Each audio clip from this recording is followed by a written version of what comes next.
नमस्कार दोस्तों, मेरा नाम है संदीप सिंह और स्वागत है आपका मेरे चैनल संदीप सिंह ब्लॉग्स में। आशा करता हूँ आप सभी लोग बहुत अच्छे होंगे। गर्मी बहुत भयानक है, पंखे कूलर सब बंद कर दिए हैं जिससे बाहर की अनावश्यक साउंड इसमें ना आए। थोड़ा बहुत पसीना आ सकता है तो उसको टेंशन मत समझ लेना, बाहर से भी आवाज़ें आ सकती हैं, उनको इग्नोर करना। वीडियो शुरू करने से पहले मैं आप लोगों से अनुरोध करना चाहूँगा कि वीडियो को अंत तक देखें, क्योंकि वीडियो में मैं जो भी बात करूँगा या जिस टॉपिक पर भी बात करूँगा वो जब तक आप अंत तक नहीं देखेंगे तब तक आपको पता नहीं लगेगा। तो कृपया अंत तक देखें।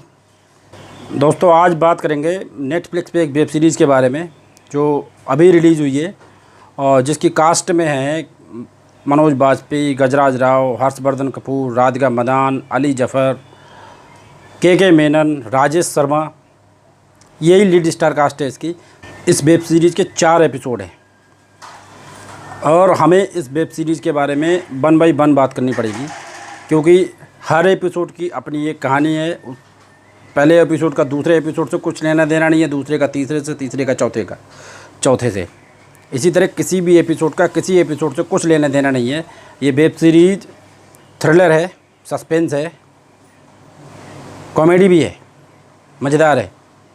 तो दोस्तों, पहले एपिसोड के बारे में बात करते हैं। पहले एपिसोड का नाम है forget me not. Ali Zafar और श्वेता बसु प्रसाद का ये एपिसोड है और इसकी कहानी यही है कि अली जफ़र का दिमाग है जो एक तरह से कंप्यूटरी दिमाग है, वो कुछ भी नहीं भूलता है, उसके दिमाग में सारा डेटा फीड रहता है। और एक समय ऐसा आता है जब वो एक बार में बैठा हुआ होता है तो वहाँ पर उसको एक लड़की मिलती है। वो उससे बोलती है कि अली जफ़र का नाम है इप्सित नैयर, वो नाम लेके बुलाती है। तो बोलती है, तो अली जफ़र ने बोला कि मैंने तुम्हें पहचाना नहीं। तो वो लड़की बोलती है कि हम मिले थे औरंगाबाद में, हम होटल में रहे थे, हम 7 दिन साथ एक ही कमरे में रहे थे, हमने बहुत कुछ किया था। तो अली जफ़र बोलता है कि मैंने अभी तक नहीं पहुँचाना और मैं आज तक कभी अजंता और औरंगाबाद कभी गया ही नहीं हूँ, अजंता केव्स। तो वो लड़की बोलती है तुम्हारे फ़ोन में केव गर्ल नाम से मेरा नंबर भी सेव है, जब कभी मन करे तो मुझे कॉल करके देख लेना। तो बाद में ये लड़की कॉल करके अली जफ़र को बोलती भी है कि सॉरी मैंने तुम्हें डिस्टर्ब किया, लेकिन हम मिले थे। इस तरह से ही कहानी है। तो इस एपिसोड का मेन मकसद ये है कि अली जफ़र ने जो कंपनी खड़ी की है वो अली जफ़र ने और अली जफ़र के एक दोस्त ने मिलकर खड़ी की है, लेकिन इस कंपनी का सारा क्रेडिट अली जफ़र अपने ऊपर लेता है और अली जफ़र को अपनी नॉलेज का होता है बहुत ज़्यादा घमंड। उस घमंड से जेलस होकर ये इसके सारे दोस्त होते हैं जिन्होंने मिलकर ये कंपनी खड़ी की हुई होती है, इसके साथ में एक खेल खेलते हैं जिसकी वजह से उसकी हालत बहुत गंभीर हो जाती है। और इस एपिसोड का नाम रखा गया फॉरगेट मी नॉट। जो हालत गंभीर हो जाती है वो अगर मैं सब आपको बता दूंगा तो आप एक तरह से मैं स्पॉइल कर दूंगा, तो इसलिए इसको आप जाके खुद देखें, तभी पता लगेगा क्या कारण था। और दूसरा एपिसोड है बहरूपिया की लीड स्टार कास्ट में है के मेनन, राजेश शर्मा और एक नाम मैं भूल गया था शुरू में, विदिता बाग, ये लोग हैं। और के मेनन मेकअप आर्टिस्ट हैं, एक कंपनी में काम कर रहे होते हैं, एक्टर्स इन सब का मेकअप करते हैं। और के मेनन की दादी की डेथ हो जाती है। तो के मेनन की दादी क्या करती हैं, अपनी सारी जायदाद, वो बहुत बड़ी मेकअप आर्टिस्ट रही होती हैं, उन्होंने किताब लिखी होती है एक मेकअप पे, वो क्या करती हैं, वो के मेनन को अपना सारा दे के चली जाती हैं, क्योंकि के मेनन सच में उनसे बहुत प्यार करते थे। इसलिए बाद में के मेनन को लगता है ना, जैसे टाइम पे कंस को लगा था मैं भगवान हूँ, रावण को लगा था मैं भगवान हूँ, हिरण्यकश्यप को लगा था मैं भगवान हूँ, और भी बहुत लोगों को लगा था कि मैं भगवान हूँ, लेकिन वो भगवान थे नहीं। तो के मेनन को ये जायदाद मिलने से पहले के मेनन की ना कोई इज्जत करता था और के मेनन को सब धुतकारते रहते थे। तो के मेनन के अंदर इसी चीज़ का बहुत तगड़ा गुस्सा होता भरा हुआ कि कैसे भी करके इन सबसे बदला ले लूँ। जब के मेनन को जायदाद में 75 लाख रुपया और वो मेकअप की किताब मिलती है, जब वो किताब को पढ़ते हैं तो उनको समझ में आता है कि इससे कैसे कैसे करके मैं रूप बदल सकता हूँ, क्योंकि उनकी दादी थी नेक्स्ट लेवल की आर्टिस्ट। तो वो रूप बदलते हैं और सबसे एक एक करके बदला लेते हैं। और एंड में उनको एक पीर बाबा का सुनने को मिलता है न्यूज़ में कि वो पीर बाबा सबकी समस्याएं दूर कर देता है, सबके नाम जान लेता है, सबकी समस्याएं जान लेता है और उनको समस्याओं की परेशानियों को हल कर देता है उनकी। तो के मेनन उसकी परीक्षा लेने के लिए वो सोचते हैं कि इसको मैं गलत साबित करता हूँ, ये परीक्षा लेने के लिए वहाँ पहुँचते हैं। तो वो बाबा के मेनन से पूछता है आपका नाम क्या है, तो के मेनन उसको गलत नाम बताते हैं। तो वो बोलते हैं बेटा ये क्या दिख रहा है, एक नोटबुक उठा के दिखाता है, नोटपैड उठा के दिखाता, तो बोलते हैं ये तो कोरा कागज़ है। तो बोला ऐसे ही मैं आपके चेहरे को पढ़ नहीं पा रहा हूँ, तो बेटा एक बार मैं फिर पूछता हूँ आपका नाम क्या है। तो के मेनन को समझ में नहीं आता है, क्योंकि वो के मेनन का जो नाम बताते हैं वो असली नाम होता नहीं है। तो के मेनन एक तरह से भौचक्का रह जाता है, और बाद में आगे जब बाहर चेक करता है तो उसका मेकअप, एक नाक थोड़ी सी हटी हुई होती है, तो उसको लगता है उसने बाबा ने मेरी नाक देख ली और इसलिए मुझको पहचान लिया। तो वो अगली बार में बहुत तगड़ा मेकअप करके जाते हैं। तो बाबा पूछते हैं बेटा आपका नाम क्या है, तो ये नाम बता देते हैं। एक रेपिस्ट के बारे में कहानी चल रही होती है कि वो एक छोटी सी बच्ची का रेप करके आया हुआ होता है और पुलिस उसको ढूंढ रही होती है, वो नाम बता देते हैं। ठीक है, तो बाबा बोलता है बेटा आप दोबारा से अपना नाम बताओ, क्योंकि आप बहुत अच्छे दिल के आदमी हो, आप अपनी दादी से बहुत प्यार करते हो और आपकी दादी ने आपको बहुत कुछ दिया है, तो आप अभी भी सुधर सकते हो, तो अपना नाम बताओ। तो के मेनन उसको अपना असली नाम नहीं बताते। तो बाबा बाद में बोलता है कि जब तेरी इच्छा है, तू यही बनना चाहता है, वो नाम बताता है राजेश सिंह की, राजेश सिंह ही बनना चाहता है, तो तू ऐसा ही होगा। लेकिन उससे पहले मैं आखिरी बार फिर पूछ रहा हूँ अपना नाम बता दे, ये नहीं बताते हैं।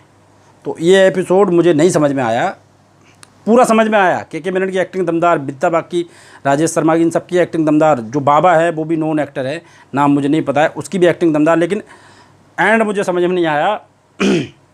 तो एंड मुझे इसलिए समझ में नहीं आया क्योंकि बाबा के मेनन के साथ कुछ ऐसा करता है जो अनएक्सपेक्टेड है। मतलब आप उसकी कल्पना नहीं कर सकते कि ऐसा हो सकता है, और आप सोच रहे होंगे कुछ और होगा, लेकिन वहाँ पर जो होता है उसकी आप कल्पना नहीं कर सकते। क्या होता है वो मैं नहीं बताऊँगा, रिवील नहीं करूँगा। तीसरा एपिसोड है हंगामा क्यों बरपा। हंगामा क्यों बरपा, इसकी लीड कास्ट में है मनोज बाजपेयी, गजराज राव। तो ये सबसे अच्छा एपिसोड है इस वेब सीरीज़ का। पूरे एपिसोड के दौरान मुझे हल्की हल्की हंसी आती रही, मज़ा आता रहा देखने में। एक तरह से ट्रेन में ही दिखा दिया है पूरा एपिसोड, थोड़े थोड़े सीन इधर उधर के भी हैं। तो मनोज बाजपेयी बने गायक और गजराज राव बने एक बिजनेसमैन। उससे पहले वो होते पहलवान, मनोज बाजपेयी उससे पहले होते हैं चोर। इसका जो एपिसोड का एंड है वो बहुत एक ट्विस्ट वाले उस पे है। इसमें मनोज पावा भी हैं थोड़ी देर के लिए, तो सबने इसमें कमाल कर दिया है, बहुत दमदार है। इसके बाद में चौथा एपिसोड है स्पॉटलाइट। तो इसमें हर्षवर्धन कपूर, राधिका मदान ये लीड हैं, और स्पॉटलाइट के ऊपर ही पूरा खेल दिखाया गया है कि किसको स्पॉटलाइट मिलेगी और स्पॉटलाइट का क्या स्टार्स पे या बड़े बड़े लोगों पे क्या फ़र्क पड़ता है, ये दिखाया गया है। तो ये भी मज़ेदार है। पहले थोड़ी देर आपको लगेगा क्या चल रहा है, लेकिन जैसे जैसे ये आगे बढ़ता जाएगा आपको मज़ा आता जाएगा, और ओवरऑल ये सीरीज़ आपको एक नया थ्रिल, नई चीज़ दिखा के जाएगी। लेकिन देखने में कोई बुराई नहीं है, 4 घंटे आपके मस्त कटेंगे, तो आप देख सकते हैं अगर खाली है। और के मेनन, मनोज बाजपेयी, गजराज राव, विदिता बाग, राजेश शर्मा, हर्षवर्धन कपूर और से क्या कहते हैं अली जफ़र, श्वेता बसु प्रसाद, ये सब बहुत दिग्गज हैं। मज़ा लीजिए इनकी एक्टिंग देख के। हर्षवर्धन कपूर के बारे में एक बात बोलना चाहूँगा कि ये एक ऐसा स्टार कट है जिसको लाइमलाइट नहीं मिल रही है, जिसको मिलनी चाहिए, जो बहुत अच्छा काम करता है, क्योंकि उसकी एक्टिंग बहुत अच्छी है। और राधिका मदान ने कमाल कर दिया है। सेकंड लीड लास्ट वाले एपिसोड की राधिका मदान है, राधिका मदान ने एकदम कमाल कर दिया है और मज़ेदार है। तो मैं तो चाहूँगा कि सभी देखें एक एक बार, और ठीक है 4 स्टार देने के काबिल है। 4 एपिसोड है तो हर एपिसोड को 1-1 स्टार, बाकी 1 स्टार बचा मैं उसको काटूँगा, क्योंकि कई चीज़ें मुझे नहीं समझ में आई। लास्ट वाले एपिसोड के बारे में एक बात मैं और करना चाहूँगा, ये है कि जब आप एपिसोड देखना चालू करेंगे तो आपको लगेगा कि इस एपिसोड में हिंदू धर्म की या हिंदू भावनाओं के साथ में खिलवाड़ होगा, लेकिन एंड में जाके उन्होंने क्लियर कर दिया ऐसा कोई खिलवाड़ नहीं किया, और उन्होंने एक अच्छी तरीके से दिखाया है उसको। तो इसका एंड भी बहुत दमदार है। मतलब जब पहला एपिसोड ख़त्म होगा तो दूसरे एपिसोड से लेना देना कुछ नहीं, लेकिन दूसरा एपिसोड देखने के लिए आप मजबूर होगी। जब दूसरा एपिसोड ख़त्म होगा तो तीसरे एपिसोड से दूसरे एपिसोड का कुछ भी लेना देना लेंगे, लेकिन तीसरा एपिसोड देखने के लिए आप मजबूर होगे। और जब तीसरा एपिसोड ख़त्म होगा तो तीसरे एपिसोड का चौथे एपिसोड से कुछ लेना देना नहीं है, फिर भी आप चौथा एपिसोड देखने के लिए मजबूर होगे। तीसरे एपिसोड में आप स्माइल करते रहोगे, चौथे एपिसोड में आप स्माइल भी करते रहोगे, पहले एपिसोड में आप कंफ्यूज हो जाओगे और दूसरे एपिसोड में आप कंफ्यूज रहोगे या थोड़ी सी आपको दया भी आएगी, लेकिन मज़ा आएगा। तो मैं चाहता हूँ देखिए सब लोग, और हम मिलेंगे किसी अगली वीडियो में, नेक्स्ट वीडियो में, नेक्स्ट टॉपिक पे। और वीडियो कैसी लगी ये कमेंट बॉक्स में ज़रूर बताएं, और वीडियो को लाइक शेयर करना ना भूलें, चैनल को सब्सक्राइब करें। और आप सभी लोगों का पूरी वीडियो देखने के लिए बहुत बहुत धन्यवाद। जय हो।